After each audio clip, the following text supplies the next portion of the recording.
Hello বন্ধুরা, তোমরা সবাই কেমন আছো? আশা করি সবাই ভালো আছো। তোমাদের যে শনিবার গণিত পরীক্ষা আছে, যারা এবার মাধ্যমিক দেবে 2025-এ, তোমরা যে গণিত পরীক্ষা আছে, তোমরা অনেকে ভীতু, ভাবছো অনেকে যে কিভাবে অঙ্ক পরীক্ষা দেব, কোন অঙ্কগুলো আসতে পারে। দেখো, আগেরবার তোমাদের এই যে 2024-এ প্রশ্ন এসেছিল কোথা থেকে, তোমাদের আহ সরল সুদ এবং তোমার চক্রবৃদ্ধি সুদ থেকে, ঠিক আছে? এই সরল সুদ এবং চক্রবৃদ্ধি, দেখো এই সরল সুদ আর সরল সুদ এবং চক্রবৃদ্ধি সুদ থেকে দুটো অঙ্ক দিয়েছিল। এবার আশা করছি সরল সুদ এবং চক্রবৃদ্ধি সুদের কোনো প্রশ্ন থাকবে না। এবার তোমাদের অঙ্ক থাকবে, সেটা হচ্ছে অংশীদারি কারবার এবং সমাহার বৃদ্ধি। ওকে, অংশীদারি কারবার এবং সমাহার বৃদ্ধি থেকে তোমাদের বেশি কোশ্চেন গুলো থাকবে। এবার দেখো, তোমার যে সমস্ত অঙ্কগুলো বেশি ইম্পর্টেন্ট, এবার এগুলো লক্ষ্য করো। কোন কোন অঙ্কগুলো বেশি ইম্পর্টেন্ট, চলো আমি দাগ মেরে দিচ্ছি। তোমরা তোমাদের বই 117 পাতা বের করো, তাহলে বুঝতে পারবে গণিত বই 117 পেজ। হ্যাঁ, 117 পেজ তোমার বের করো। দেখো সমাহার বৃদ্ধি কোন কোন অঙ্কগুলো বেশি ইম্পর্টেন্ট।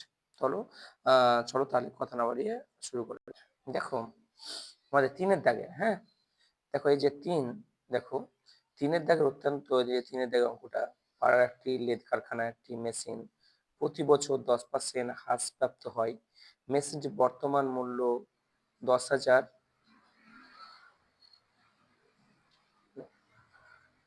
1,00,000 টাকা, এবং 3 বছর পরে ওই মেশিনটির মূল্য কত হবে তা হিসাব করি তিনেরটা, ঠিক আছে? তারপর তোমাদের আছে ইম্পর্টেন্ট, সেটা হচ্ছে চারের অঙ্কটাও ইম্পর্টেন্ট আছে। 4টা থেকে 5টা বেশি ইম্পর্টেন্ট, ঠিক আছে? করবে তোমরা অবশ্যই, কিন্তু 5এর অঙ্কটা বেশি ইম্পর্টেন্ট, ঠিক আছে? এই 5, দেখো 5এরটা। তারপরে তোমাদের 7এরটা, ঠিক আছে? 7, এই 7এর অঙ্কটা। আর তারপর আছে 10এর অঙ্কটা। বুঝতে পেরেছো? তাহলে এখানে কত হচ্ছে, একটি, দুটি, তিনটি, চারটি, এই চারটি তোমরা অঙ্ক ভালো করে প্র্যাকটিস করে যাবে, ঠিক আছে? বাকি যদি পারো তো সব প্র্যাকটিস করা ভালো, তোমাদের স্যারেরা তো অবশ্যই করিয়েছেন।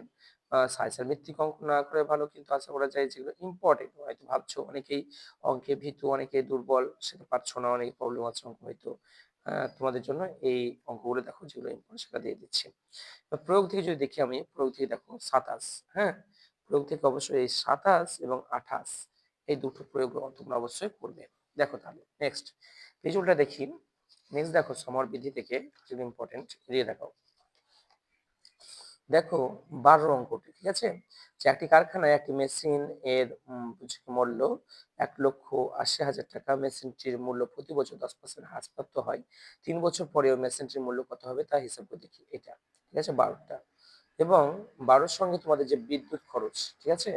বিদ্যুৎ খরচ এই অঙ্কটা, ঠিক আছে? 13 অঙ্কটা, এখান থেকে 13 অঙ্কটা অত্যন্ত ইম্পর্টেন্ট, এবং 14, এই কয়টা।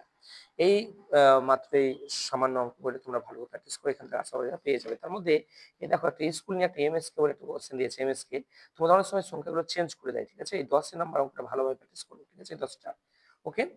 চলো তাহলে এবার তোমাদের অংশীদারি কারবারে নিয়ে যায়। তোমরা পাতা বের করো, 199 পাতা, ঠিক আছে?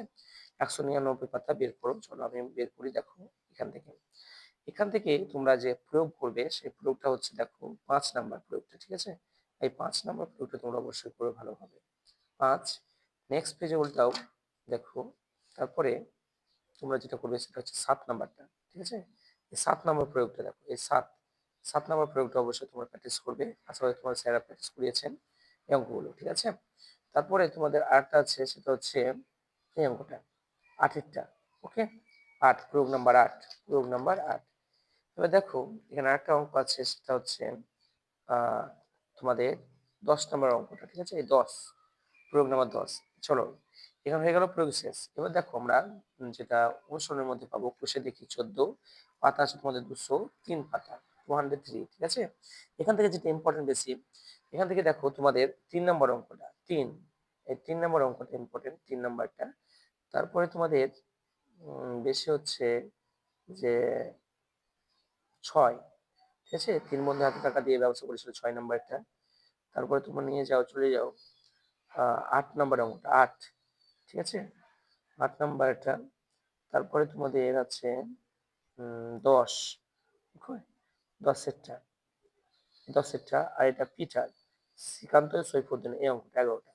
এই যে অঙ্কগুলো আমি দিচ্ছি, এই অঙ্কগুলো অবশ্যই তোমরা ভালোভাবে বাড়িতে প্র্যাকটিস করো, ওকে? এগুলো তোমাদের স্যার ধরে ধরে প্র্যাকটিস করিয়েছেন, সেগুলো ভালোভাবে প্র্যাকটিস করো এগুলো। নেক্সট দেখো তোমাদের যেটা আছে সেটা হচ্ছে আহ 12 অঙ্কটা, ঠিক আছে? এই 12 অঙ্কটা। তারপর চলে আসো তোমাদের 14 অঙ্কটা। এই কয়টা অঙ্ক তোমাদের প্র্যাকটিস করলে আশা করা যায় পাওয়া যাবে। আর তোমাদের যতগুলো এমসিকিউ আছে, এমসিকিউ তোমরা অবশ্যই কি করবে, দেখে যাও, পারলে মুখস্থ করে নেবে। কারণ ওখানে যদি প্র্যাকটিস বের করতে পারো তাহলে খুব ভালো। আর যদি না বের করতে পারো তাহলে মুখস্থ করে নাও এই যে এমসিকিউ গুলো। ঠিক আছে? যেমন এটা বি, কে, তারপর হচ্ছে 2 এর এ, তারপর এটা 3 এর সি। মানে একটু আইডিয়া করতে হবে তোমাদের, যেহেতু ওখানে অনেকেই বের করতে পারবে না বা সমস্যা অঙ্কে যেহেতু ভীত অনেকেই। বুঝতে পারছো? যারা পারো তারা অবশ্যই, তাদের কিছু ভয়ের কোনো কারণ নেই। আর যারা পারবে না তাদের একটু সমস্যা। ঠিক আছে? এই পাটিগণিতের যে আমি দেখিয়ে দিলাম তোমাদের আহ সমহার বৃদ্ধি এবং অংশীদারি কারবার, এখান থেকে করতে অঙ্কগুলো করতে পারলে আশা করা যায় তোমরা পেয়ে যাবে একটি। আর পাটিগণিতে কিন্তু 5 নম্বর আছে, এটা বড় কোশ্চেন। ঠিক আছে? এখান থেকে তোমাদের অবশ্যই পেয়ে যাবে। ওকে, তাহলে চলো নেক্সট ভিডিওতে আবার দেখা হবে।